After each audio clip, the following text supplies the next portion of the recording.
4 मई, ये वो दिन था जब मेरे दिल के टोटे टोटे हो गए। और बता इसका कारण कौन था? डोरेमोन की नई डबिंग। हो तो उसे वापस शिजुका ने मुझे अपने घर बच्चे मजेदार पोस्टरों से चीजें मिलेंगी। अरे नोबिता तो बारबेक्यू सेट है।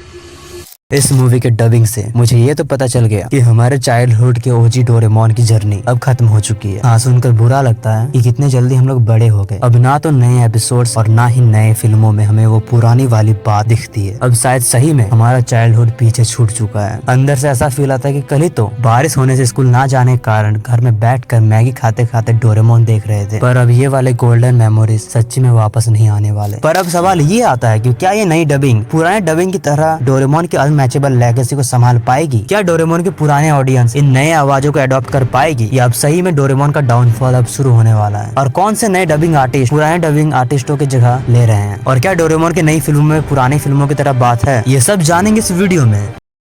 अरे तुम्हें क्या हुआ? हाँ? नोबिता, मैं तुमसे कुछ कहना चाहता हूँ। दरअसल अब समय आ गया है कि मुझे तो सबसे पहली बार डोरेमोन आई थी 2005 को, यानी आज से ठीक 20 साल पहले। वैसे तो 19 साल कुछ महीने होंगे, पर मैं 20 साल ही बोलूंगा। अब उखाड़ लो जो उखाड़ना है। और 2005 से शुरुआत होता है डोरेमोन की ओजी डबिंग का, जिसमें हम सबका चाइल्डहुड पूरा बीता है। और यही डबिंग आर्टिस्ट बहुत ही लंबे समय तक डोरेमोन के हर एपिसोड और मूवी को डब करते रहे। और इन डबिंग आर्टिस्टों की आवाज अभी तक हमारे दिलों में गूंजती रहती है। अब इस दिल में बसने वाले डोरेमोन का डबिंग कास्ट कुछ इस तरह है। सोनल कौशल एस डोरेमोन, चला गया। आकाश आहूजा एस नोबिता नोबी, सही कहा, मैथ्स प्रॉब्लम्स के लिए प्रैक्टिस जरूरी है। Parul Bhatnagar S Shizuka Minamoto, flowers day तो नहीं? वजाहत हसन एस सुनियो होनेकावा, आज है नोज डे।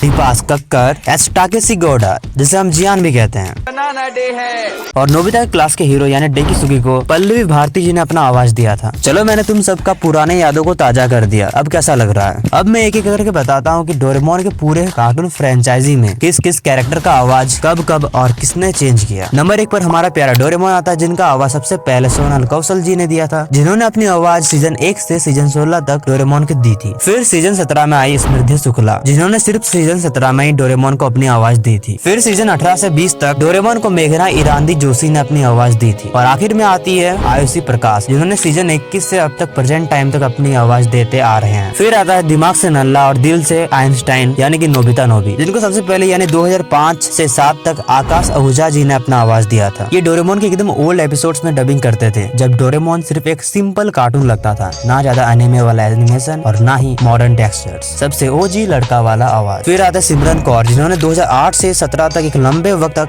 नोबिता को अपनी आवाज दी। फिर 2018 को इनको भी बदल दिया गया और आकांक्षा शर्मा ने 2019 तक खुद की आवाज नोबिता को दी। और आखिर में आती है भक्ति जावेरी, जिन्होंने 2020 प्रेजेंट टाइम तक खुद की आवाज नोबिता को दी है। नंबर 3 पर आता है इस पूरे कार्टून फ्रेंचाइजी का एक ऐसा लौता कैरेक्टर जिसका आवाज एक भी बार अभी तक बदला नहीं है, यानी कि शिजुका मिनामोटो। इनको आवाज शुरुआत से पारुल भटनागर जी ने दी थी, जो कि अब तक चली आ रही है। नंबर 4 पर आता है आमिर बाप का थोड़ा बहुत बिगड़ेल बेटा, जो कि दिखावे में तो बहुत ही आगे रहता है, पर थोड़ा बहुत इसका भी दिल साफ ही है, यानी कि सुनियो होनेकावा, जिसको सबसे पहले वजाहत हसन जी ने अपनी आवाज सीजन 1 से 17 तक दी थी। इसीलिए इसका आवाज का बदलाव हमें सबसे ज्यादा समझ में आया, क्योंकि इन्होंने इतनी लंबी वक्त तक सुनियो को अपनी आवाज दी थी और वही सुनियो की आवाज अब तक दिलों में गूंजती रहती है। पर सीजन 18 में इन्हें भी चेंज कर दिया गया और संचित वार्तक को लाया गया, जो कि अभी प्रेजेंट टाइम तक सुनियो को अपनी आवाज दे रहे हैं। फिर जियान को दीपांश कक्कर जी ने सीजन 1 से 17 तक की अपनी आवाज दी, जो कि बिल्कुल सुनियो के बराबर ही। अब सोचो, 2 भाई को आवाज देने के लिए 2 भाई साथ में आए और साथ में ही गए भी, मतलब गजब। और इसकी आवाज सीजन 18 से प्रेजेंट टाइम तक अंकित खाड़े जी ने दी है। फिर आता है किताबी कीड़ा डेकिसुगी, जिसकी भी आवाज सीजन 1 से सीजन 17 तक पल्लवी भारती जी ने दी थी। और फिर सीजन 18 से रश्मिता डेभोल जी को लाया गया। नोबिता की माँ को भी पल्लवी भारती जी ने सीजन 1 से सीजन 17 तक अपनी आवाज दी थी। और फिर सीजन 18 में अरण्या कौर को रखा गया, जो कि अब तक नोबिता की माँ को अपनी आवाज देते आ रहे हैं। और नोबिता के पापा और उनके टीचर को सलीम खान ने सीजन 1 से सीजन 17 तक अपनी आवाज दी थी। फिर सीजन 18 के बाद घनश्याम शुक्ला को रखा गया, जो कि प्रेजेंट टाइम तक अपनी आवाज इन दोनों को देते आ रहे हैं। मेनली कहा जाए तो सीजन 17 से इन्होंने वक्त बदल दिया, जज्बात बदल दिए, जिंदगी बदल दी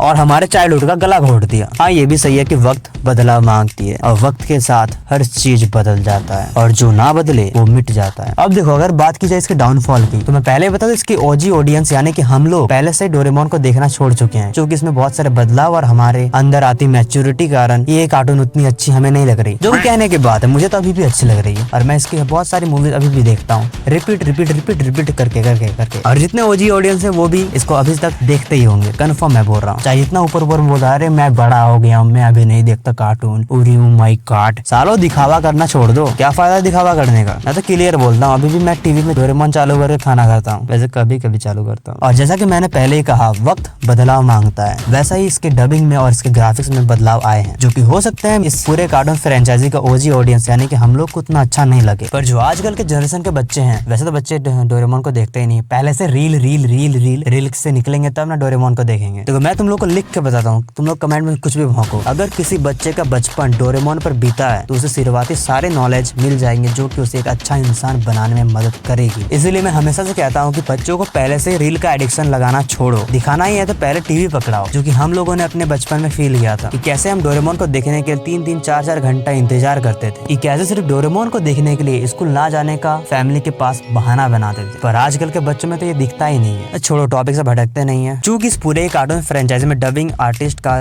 बदलने के अलावा भी ग्राफिक्स में भी बहुत ही ज्यादा सुधार आया है और इसमें बहुत सारी एनिमे वाली लुक भी आ रही है, जो कि इसे और भी ज्यादा रियलिस्टिक बनाती है, जिस कारण से मैं कह सकता हूँ कि ये नए बच्चों के लिए बिल्कुल परफेक्ट है। और उनको क्यों जानना कि पहले डबिंग कौन करता था, वो जो शुरुआत से जो आवाज सुनेंगे वही उन्हें सबसे ज्यादा अच्छा लगेगा। और हाँ, डोरेमोन का इंडिया में क्रेज घटने का कारण कि उसके ओजी ऑडियंस यानी हम लोग डोरेमोन में आती इतनी बदलाव और हमारी मेंटली ग्रोथ के कारण और आजकल के बच्चों में रील्स का एडिक्शन और कार्टून्स में रुचि ना होने के कारण डोरेमोन का क्रेज बहुत ही तेजी से घटता जा रहा है, जो कि मे भी एक दिन आएगा जबकि डोरेमोन का नाम भी किसी को पता नहीं रहेगा। और डोरेमोन की इस नई मूवी डोरेमोन स्काईटोपिया को मैंने देखा, जो कि स्टोरी वाइज बहुत ही अच्छा है और ग्राफिक्स फर्स्ट क्लास। बस वही कि पता नहीं अब डिज्नी चैनल को कोई बच्चा देखता भी है कि नहीं। बाद बाकी ये मूवी भी अच्छा ही है, बस थोड़ा बहुत डबिंग चुभता है। और ये मूवी कम्प्लीटली ओरिजिनल है, ये किसी भी डोरेमोन की पुरानी फिल्म का रीमेक नहीं है, इसीलिए तुम इसे आराम से देख सकते हो। अब वीडियो करते खत्म यहीं पर। अगर तुम लोग स्क्रीन में दिख रहे प्रोडक्ट को खरीदना है तो मैंने इसका लिंक डिस्क्रिप्शन में दे के रखा। नेक्स्ट टॉपिक कमेंट करना मत भूलना और ये वीडियो होता है यहाँ पर समाप्त।